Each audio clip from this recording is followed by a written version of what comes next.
Hello my dear students, I welcome you to know about the poem on children was written by Khalil Gibran. So, once a woman who held a babe against her bosom said, "Speak to us of children." So, a mother is going to request or asking to the God to say something about her children. So, the God is going to express his words. What is the relationship between the parents and children? So here we'll go for that the line by line. Your children are not your children. So ನಿಮ್ಮ ಮಕ್ಕಳಲ್ಲ ಎನ್ನುವಂತ ಮಾತುಗಳನ್ನ ಹೇಳ್ತಾನೆ. So they are the sons and daughters of life's longing for itself. So ಇವರು ಅವ್ರು ಯಾರಪ್ಪ ಅಂತಂತಂದ್ರೆ so ಮಗ ಹಾಗೂ ಮಗಳು ಆಗಿದ್ದಿರ್ತಾರೆ. ಯಾರಿಗಾಗಿದ್ದಿರ್ತಾರೆ? So life's longing for itself ಅಂದ್ರೆ ಈ ಕಾಲ ಅಂತ ನೀವು ಹೇಳ್ತೀವಲ್ರಿ. ಸೊ ಲೈಫ್ ಅಂದ್ರೆ ಬೇಸಿಕಲಿ ನಾವು ಎಷ್ಟು ದಿನ ಇಲ್ಲಿ ಇರ್ತೀವಿ ಅಷ್ಟೇ life, which is nothing but the duration. So which is nothing but ಕಾಲ, ಟೈಮ್ ಸ್ಪ್ಯಾನ್ ಅಥವಾ ಕಾಲ ಅಂತ. ಸೊ ಅದರ ಮಕ್ಕಳವರು, ಸೊ ನಿಮ್ಮ ಮಕ್ಕಳಲ್ಲ ಅವರು ಅಂತ ಹೇಳ್ತಿರ್ತಾನೆ. So they come through you, ನಿಮ್ ಮೂಲಕ ಈ ಜಗತ್ತಿಗೆ ಬರ್ತಾರೆ. So but not from you, ಆದ್ರೆ ನಿಮ್ಮಿಂದಲ್ಲ, ಅದರ ಶಕ್ತಿನೇ ಬೇರೆ.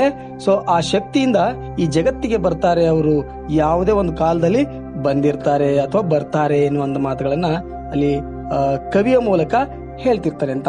And though they are with you, ಅವರು ನಿಮ್ಮ ಜೊತೆಗಿರ್ತಾರೆ. ಸೊ ನಿಜ, ಆದ್ರೆ so at they belong not to you, ಆದ್ರೆ ಅವರು ನಿಮ್ ಸಂಬಂಧಪಟ್ಟವ್ರಲ್ಲ ಅಂತಲೇ ಹೇಳ್ತಿರ್ತಾನೆ ಅಂತ. So these things they are going to mention. Again he is going to mention here, you may give them your love but not your thoughts. So ನೀವು ಅವರಿಗೆ ನಿಮ್ಮ ಪ್ರೀತಿಯನ್ನು ಕೊಡಬಹುದು, ಆದ್ರೆ ನಿಮ್ಮ ಯೋಚನೆಗಳನ್ನಲ್ಲ, ನಿಮ್ಮ ಆಲೋಚನೆಗಳನ್ನಲ್ಲ. ಸೊ ಅವರ ಮೇಲೆ ಹೇರ್ಲಿಕ್ಕೆ ಹೋಗ್ಬೇಡ್ರಿ ಅನ್ನುವಂತ ಮಾತುಗಳನ್ನ ಹೇಳ್ತಿರ್ತಾನೆ. For they have their own thoughts, ಯಾಕಂದ್ರೆ ಅವ್ರಿಗೆ ಅವ್ರದೇ ಆದಂತ ಯೋಚನೆಗಳಿವೆ, ಅವ್ರದೇ ಆದಂತ ವಿಚಾರಗಳಿವೆ ಎನ್ನುವಂತ ಮಾತುಗಳನ್ನ ಹೇಳ್ತಾ ಇರ್ತಾನೆ. ಸೊ ನಿಮ್ಮ ಆಲೋಚನೆಗಳನ್ನ ಅವ್ರ ಮೇಲೆ ಹೇರ್ಲಿಕ್ಕೆ ಹೋಗ್ಬೇಡ್ರಿ, ಒತ್ತಾಯ ಪಡಿಸ್ಲಿಕ್ಕೆ ಹೋಗ್ಬೇಡ್ರಿ ಎನ್ನುವಂತ ಮಾತುಗಳನ್ನ ಹೇಳ್ತಿರ್ತಾನೆ. You may house their bodies but not their souls.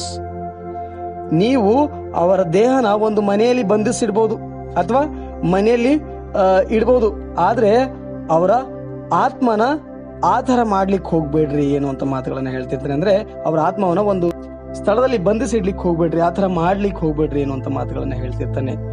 So for their souls dwell in the house of tomorrow, ಯಾಕಂದ್ರೆ ಅವರ ಆತ್ಮಗಳು ನಾಳೆ ಎಂಬ ಒಬ್ಬ ಕಾಲನ ಮನೆಯಲ್ಲಿ ವಾಸಿಸ್ತಾ ಇರ್ತಾರೆ. ಸಮಯ ಅಂತ ಹೇಳ್ತೀವಲ್ರಿ, ಆ ಸಮಯ ನಾಳೆ ಎನ್ನುವಂತ ಒಂದು ಸಮಯದಲ್ಲಿ ಆ ಮನೆಯಲ್ಲಿ ಆ ಮಕ್ಕಳು ವಾಸಿಸ್ತಾ ಇರ್ತಾರೆ ಎನ್ನುವಂತ ಮಾತುಗಳನ್ನ ಹೇಳ್ತಿರ್ತಾನೆ. Which you cannot visit not even in your dreams. So ಅದನ್ನ ನಾಳೆ ಅನ್ನೋದನ್ನ ನೀವು ಭೇಟಿ ಮಾಡ್ಲಿಕ್ಕೆ ಆಗೋದಿಲ್ಲ, ಜೊತೆಗೆ ನಿಮ್ಮ ಕನಸಲ್ಲೂ ಸಹ ಅವರನ್ನ ಭೇಟಿ ಮಾಡ್ಲಿಕ್ಕೆ ಆಗಲ್ಲ ಎನ್ನುವಂತ ಮಾತುಗಳನ್ನ ಇಲ್ಲಿ ಕವಿಯವರು ಹೇಳ್ತಿರ್ತಾನೆ ಅಂತ ಅರ್ಥ. So you may strive to be like them, ನೀವು ಅವ್ರ ತರ ಆಗಕ್ಕೆ ಪ್ರಯತ್ನ ಪಡಬಹುದು, but seek not to make them like you, ಆದ್ರೆ ಅವರನ್ನ ನಿಮ್ ತರ ಮಾಡೋದಕ್ಕೆ ದಯವಿಟ್ಟು ಪ್ರಯತ್ನ ಪಡಬೇಡಿ ಅಥವಾ ಪ್ರಯತ್ನ ಮಾಡಬೇಡಿ ಎನ್ನುವಂತ ಒಂದು ಸಲಹೆಯನ್ನ ಕೊಟ್ಟಿರ್ತಾನೆ ಅಂತ. For life goes not backward ನಾರ್ ಟ್ಯಾರಿಸ್ ವಿತ್ ಎಸ್ಟರ್ಡೇ. ಸೊ ಯಾಕಂದ್ರೆ ಈ ಜೀವನ ಅನ್ನೋದೇನಿದೆ, ಆ ಟೈಮು ಅನ್ನೋದೇನಿದೆ, ಸೊ ಹಿಂದೆ ಯಾವತ್ತೂ ಹೋಗೋದಿಲ್ಲ. ಸೊ ಅದು ಯಾವತ್ತೂ ನಿನ್ನೆಯ ಜೊತೆ ಉಳಿಯೋದಿಲ್ಲ.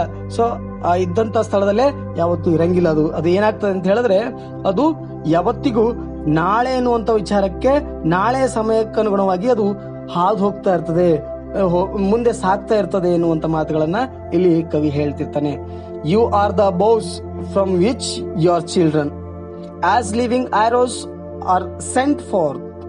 ನೀವು ಎಂಬ ಬಿಲ್ಲುಗಳಿಂದ ನಿಮ್ಮ ಮಕ್ಕಳು ಎಂಬ ಜೀವಂತ ಬಾಣಗಳನ್ನ ಈ ಪ್ರಪಂಚಕ್ಕೆ, ಈ ಜಗತ್ತಿಗೆ ಕಳಿಸಲಾಗ್ತದೆ ಎನ್ನುವಂತ ಮಾತುಗಳನ್ನ ಹೇಳ್ತಾನೆ. With the help of you.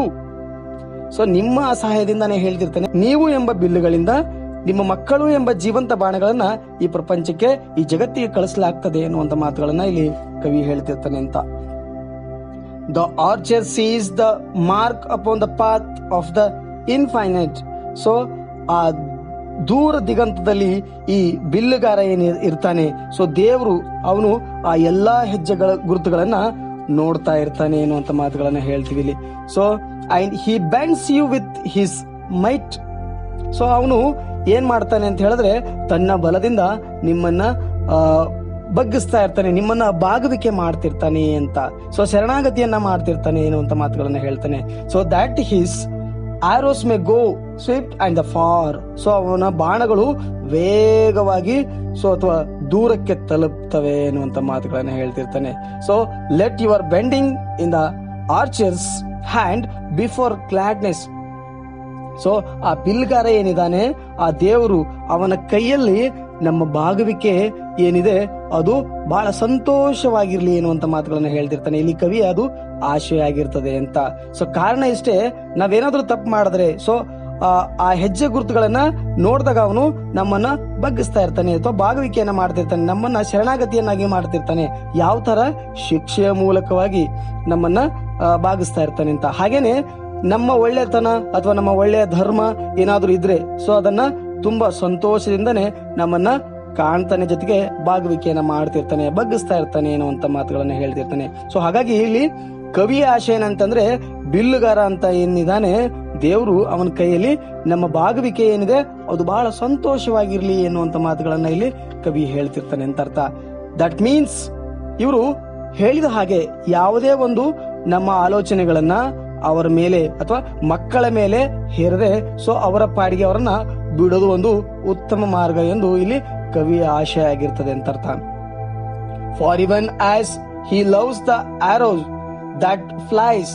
ಆ ದೇವರು ಆ ಬಿಲ್ಲುಗಾರ ಏನಿದಾನೆ ಅವನು ಬಿಡ್ತಕ್ಕಂತ ಬಾಣಗಳನ್ನು ಎಷ್ಟು ಪ್ರೀತಿಸ್ತಾನೋ ಅಷ್ಟೇ ಅದೇ ತರ ಅದೇ ರೀತಿ ಹಿ loves also the above that is stable.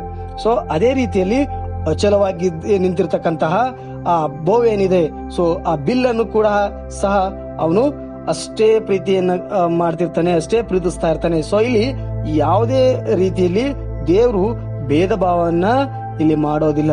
ನಾವು ಕೂಡ ಭೇದ ಭಾವವನ್ನ ಮಾಡಬಾರ್ದು ಅನ್ನುವಂತ ಅರ್ಥದಲ್ಲಿ ಕವಿಯು ಹೇಳಿರ್ತಾನೆ ಅಂತ ಅರ್ಥ.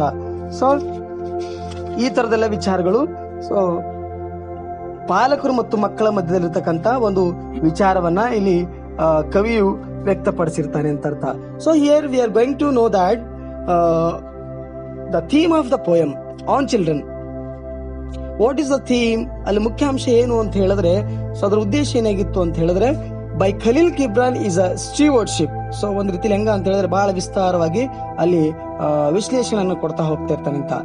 ಸ್ಟೀವರ್ಡ್ಶಿಪ್ is a someone caring for something or taking care of it, but it does not belong to them. In the poem on children, Khalil is trying to tell us how parents cannot act like their children or their pupils. They will have the free will to do as they please and have a mind of their own. They are free to think for themselves and children as living in the house of tomorrow. He is telling us how children are important to the future. Parents merely or just act as guiding lights for their children. ಅಂತರ ಮಾರ್ಗದರ್ಶಕರಾಗಿ ಹೊಳಿತಾ ಇರಬೇಕು ಅನ್ನುವಂತ ಮಾತುಗಳನ್ನ ಹೇಳ್ತಿರ್ತಾನೆ. Children have the will to act as who they are and not someone else, to lead their own life and not how their parents want them to. The child that comes from the parents is gift from God, but shine they merely comes from you but not from you. The poet stating here that the parents do not own them in stewardship. Whatever the person is taking care of has the free will to do as they want, as the person is only taking care of them. These things he is going to say in a theme And now we'll go for that the summary of the poem. What kind of the relationship will be there between the parents and as well as the children. On Children is a poem which expresses the usual expectations of the parents about the children, and the prophet talks about the relationship between parents and children in the poem. At the beginning of the poem, a mother asked the prophet. So prophet means prophet nothing but the God, we can say that. So a mother asked to the prophet to talk something about their children. He says that their children did not belong to them. They have their own identity. Parents are only the means to bring their children to the world. Parents can love their children, but they cannot impose their thoughts on them.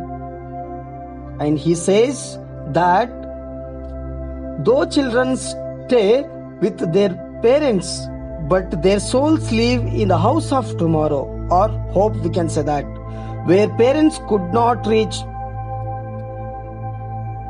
Prophet also said that parents should allow their children to develop their own thinking ability.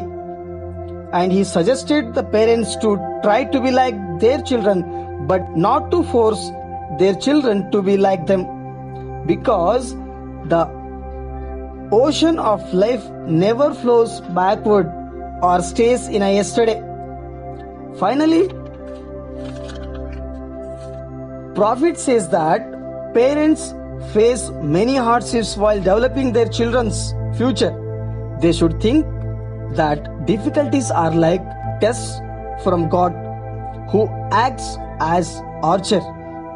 So here the archer is a God. He bends parents as bow so that their children, who are arrows, may reach their goal with speed. As God loves the children, He even loves the parents who enjoy their bendings in their hands of Him, or God, we can say.